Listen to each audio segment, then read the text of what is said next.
Greetings and welcome everyone to my first impressions of Mute Crimson Plus. Mute Crimson Plus is a 2D side-scroller that sort of looks like a Game Boy game, and it's inspired by games, or at least I think it is inspired by games like Ninja Gaiden, except it has the massive distinction of, unlike Ninja Gaiden, actually seeming to be intended to be played by, humans and stuff like that. So, I quite like it.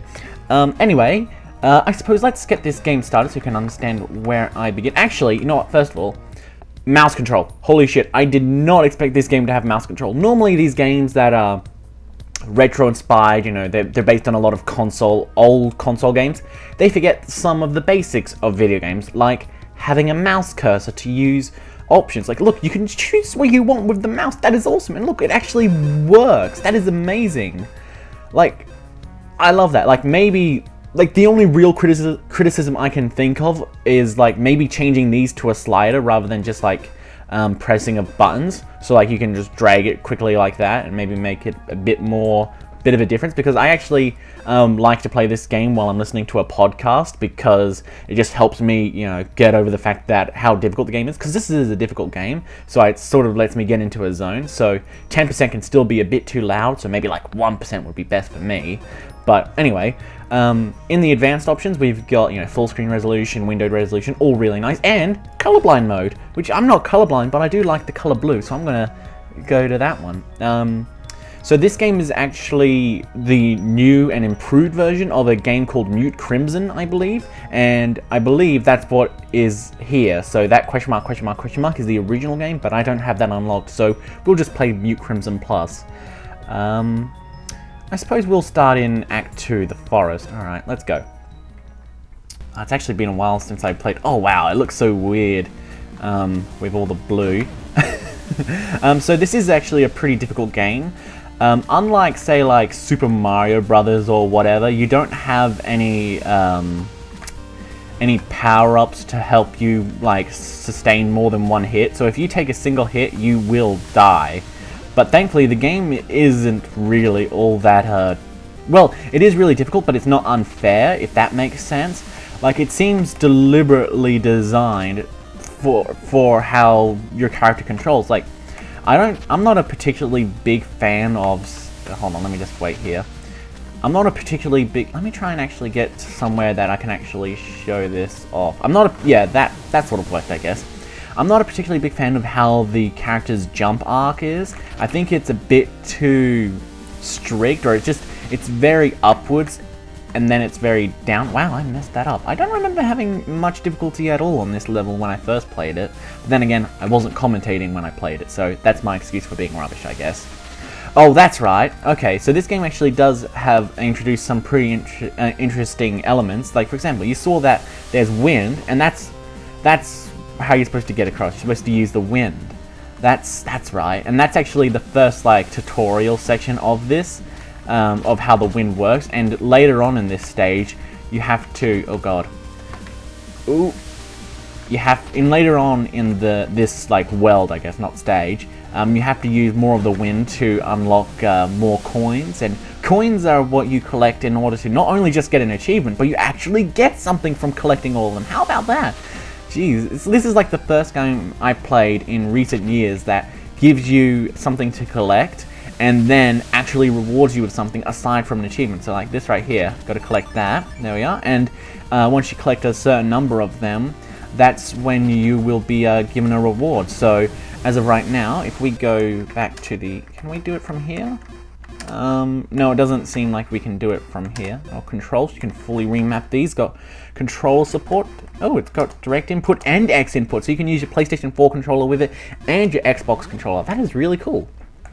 So let's go to extras. So you can see here that I've got like 20 coins, 30 coins, 35 coins, 49 coins. I've only got 19, so I need to get one more coin, and then I'll have that next thing unlocked. Can't imagine what it is.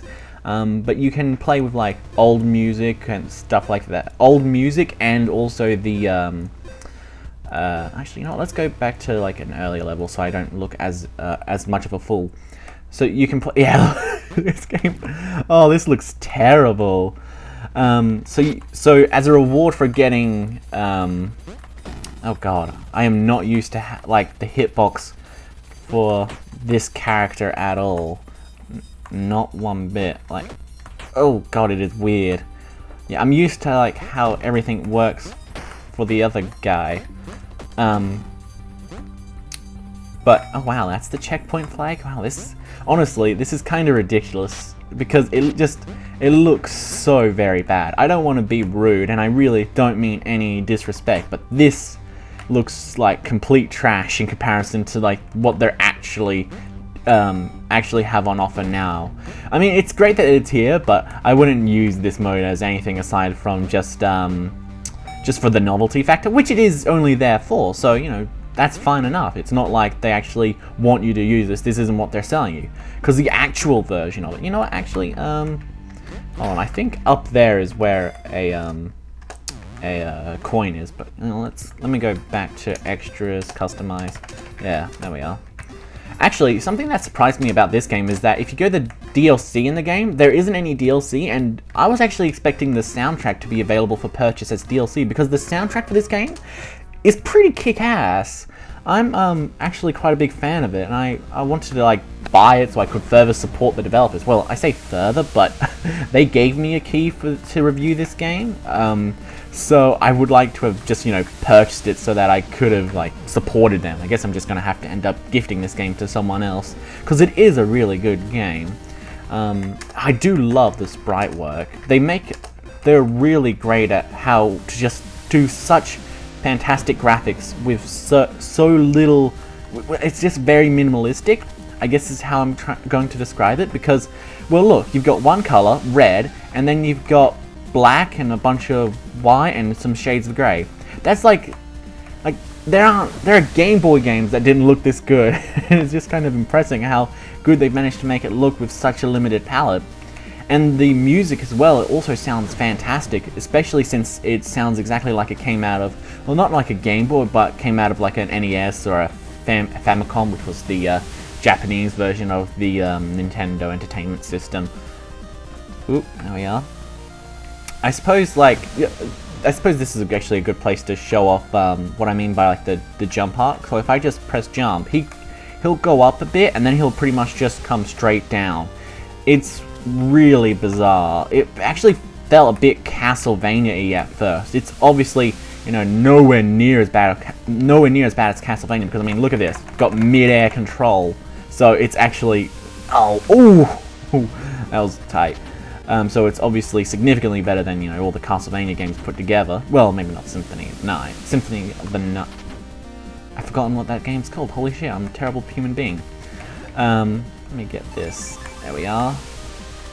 I do love the fact that getting the coins is a challenge, and you actually have to like use like the wind to your advantage and stuff like that. I don't even know why I actually bother trying to get that since I've already picked it up. But wind, yes, save me. There we are. Yeah, so you can see that. So you can see here, like that's what I mean by like the jump. Also, when he walks, or when he runs rather, he does that nice little strut. But when the wind comes up, look, he closes his little eyes, like, get ready for me, wind. And he actually puts his arm up to try and help, like, reduce wind resistance or something like that. It's a really nice little detail. They didn't have to put it in there, and I probably wouldn't have noticed if they didn't, but they did, and that is pretty freaking awesome.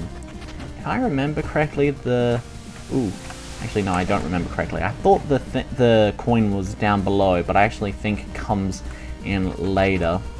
Collecting all the coins in this has actually been pretty fun. It's not required at all, which is fine, because, you know, in some of the later levels, trying to collect the coins can be a real nightmare, but in this, it's actually, yeah, it's pretty fine. I do have the coins down here, that's right. The coins in that little area there. I do have one complaint about the controls, and this is a very petty complaint, I guess, but sticking to walls is something that I have a big problem with. A lot of times I just want to like drop down, but I'm still holding on, and I don't want to like, hold on, I'm trying to show it off, but the only walls I can grab onto are these ones. But the only way to get off the wall is to jump off of it. So I would like maybe the option if like swinging your sword would just drop you off of the wall that you're grabbing onto, because a lot of times I end up just killing myself trying to like get myself unstuck from a wall. Alright, let's click to the main menu. I would like to actually show off one of my favorite cutscenes. Let's see, where is it? Level 2-7. Hopefully the cutscenes show during this. Oh no, the cutscenes don't show! Hold on, I wonder if... I wonder if I complete an earlier level, if it'll show up. Okay, so let's complete level 1-4 and then complete it. And see if this will show the cutscene. Oh hey, weren't we just on this before? There we are. The music actually sort of reminds me a bit of like Mega Man. I'm not sure why, but it does have that really good music vibe to it that reminds me of Mega Man. And you know, the Mega Man games, or at least the classic Mega Man games, have had some really... Oh wow, that was really close. Actually, why am I even going up there? I've already collected all the coins in this stage. The classic Mega Man games had some really awesome soundtracks, and I absolutely... hold on. Oh my god, if you go...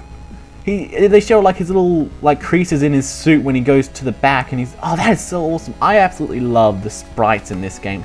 The entire game actually looks so gorgeous. The only thing like maybe I don't like is how much the blood spreads, because it looks like it's a very different style to the rest of the game. Because like you compare the blood splatter to the rest of the game and it looks very different, but it still looks fine. It's just... Oh, here we are. You are Squid. You can seeing me? I am Squid. I will make you pay for what you've done. I would liking see you try, ninja.